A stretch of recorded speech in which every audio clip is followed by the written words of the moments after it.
এর বাইরে নির্বাচন কমিশনের সংস্কারের জন্য নির্বাচন অনুষ্ঠানের আগে তেমন কোনো গুরুত্বপূর্ণ আইন কানুনের বিষয় নেই।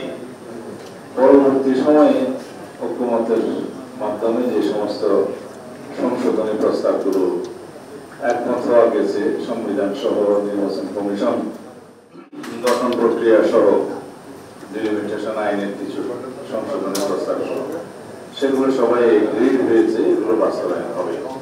তবে সেগুলোর উপর নির্ভর করে এবারের নির্বাচনটা হচ্ছে না, কারণ এগুলো এখন অলরেডি যে অবস্থায় আছে আর কোনো পরিবর্তনের প্রয়োজন হচ্ছে না। কারণ ডিলিমিটেশন অ্যাক্টে যে পরিবর্তনটা সংশোধনীটা আনা হয়েছে, যে সংবিধানে নির্দিষ্ট অনুচ্ছেদে যে প্রতি 10 বছর পর অথবা আদমশুমারির পর বুঝতে পারে যে আর্লিয়ার বলা আছে, মানে 10 বছর ন্যূনতম থাকতে হবে। কোনো সময় হয়তো 10 বছরের পরেও আদমশুমারি হতে পারে, সেই জন্য ন্যূনতম সময়সীমা 10 বছরের মধ্যে নির্বাচনী এলাকা, সংসদীয় এলাকা ডিলিমিটেশনটা পুনরায় বিবেচনা করা হবে। এটা অবশ্যই based on the number of voters অথবা জনসংখ্যার ভিত্তিতে প্রশাসনিক অখণ্ডতা, যোগাযোগ করা হয়।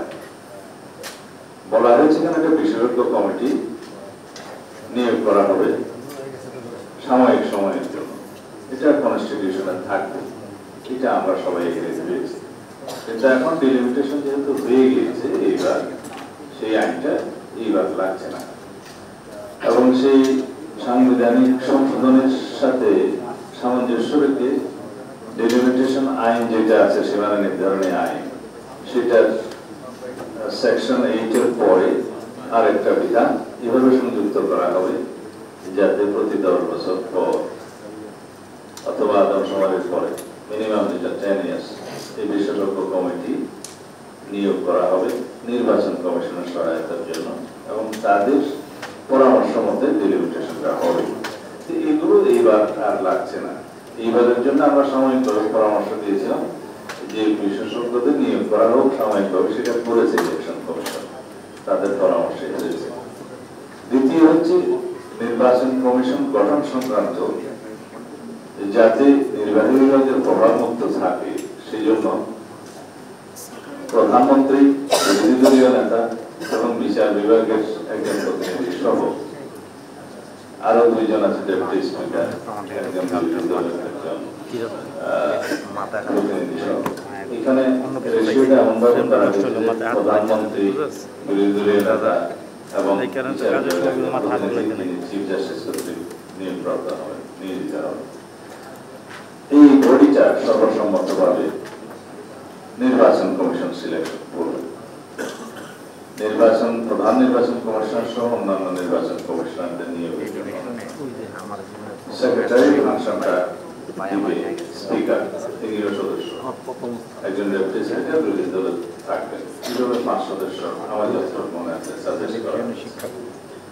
এই সচিবের দায়িত্বে যখন স্পিকার অফিস পালন করবে সারা দেশে যথাযথ প্রক্রিয়ায় একটা নির্ধারিত আইনের মধ্যে কমিশন থাকবে, তারা নির্বাচন কমিশন নিয়োগের জন্য নাম আহ্বান করবেন অথবা সহযোগী কেউ নাম নিতে পারবেন, পরে সেই নিয়োগ কমিটির কাছে সেটা প্লেস করা হবে।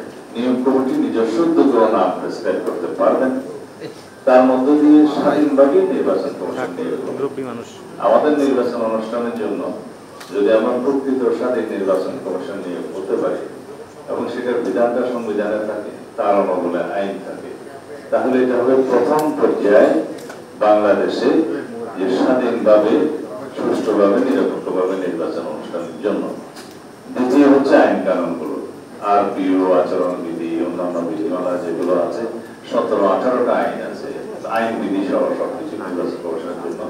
এর বাইরে সাংবিধানিক প্রভিশন গুলো আছে, এগুলো সবকিছুই নির্বাচন কমিশনের জন্য একটা আইনি একটা রক্ষা কবচ, যে নির্বাচন কমিশন স্বাধীনভাবে নির্বাচন অনুষ্ঠান করতে পারবে এবং সরকার সহ অন্যান্য সমস্ত রাষ্ট্রীয় সংস্থা নির্বাচন কমিশনকে সহায়তা করতে পারবে। সেকেন্ড হচ্ছে নির্বাহী বিভাগের যে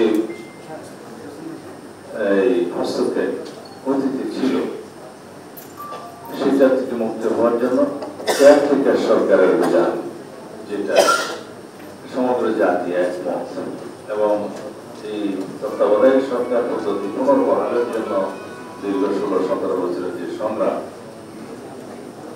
সেটা এই জাতিতে আর কোনো দ্বিমত নেই যে তত্ত্বাবধায়ক সরকার ব্যবস্থা পুনঃপ্রতিষ্ঠা করার বিষয়।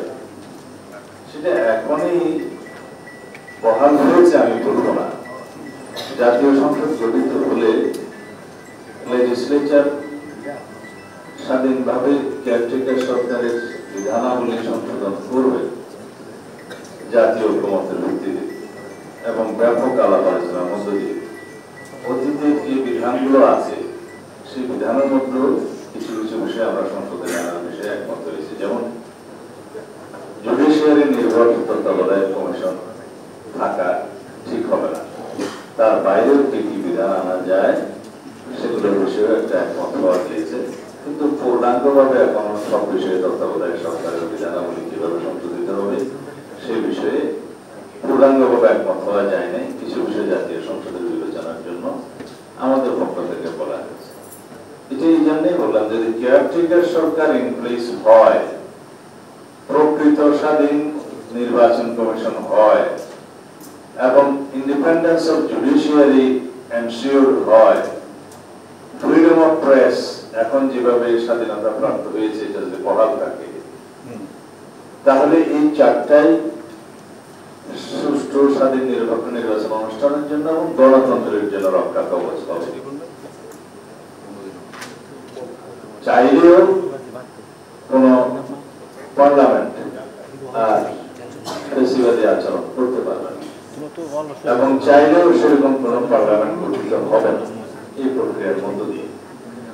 যদি independence of judiciary, freedom of press, প্রকৃত নির্বাচন, স্বাধীন নির্বাচন কমিশন এবং কেয়ারটেকার সরকার, এই চারটা প্রতিষ্ঠিত, যেটা প্রায় আমরা কাছাকাছি এসে গিয়েছি প্রতিষ্ঠা।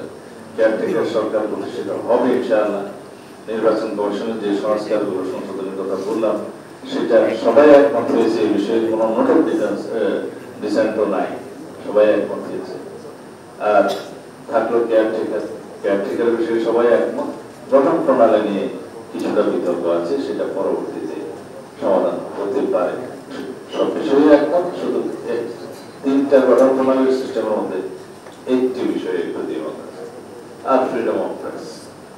তো এরপরে নির্বাচন অনুষ্ঠানের জন্য আমাদের কোন রকমের চ্যালেঞ্জ তেমন একটা মোকাবেলা করতে হবে না, কিন্তু বর্তমান সময়ের জন্য চ্যালেঞ্জ আছে। সেই চ্যালেঞ্জটা কি? আমরা এখনো ফেসিবাদ মুক্ত হলেও নিজেদের মধ্যে গণতান্ত্রিক প্রক্রিয়ায় উত্তরণের বিষয়ে এখনো ঐকমত্য হয়তো পোষণ করতে পারিনি।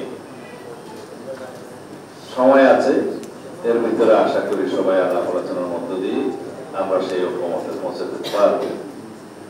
আমরা আগামী ফেব্রুয়ারির প্রথমার্ধে নির্বাচন অনুষ্ঠানের জন্য সব দল একমত, এ বিষয়ে কারো কোনো দ্বিমত নেই, আজ পর্যন্ত নেই।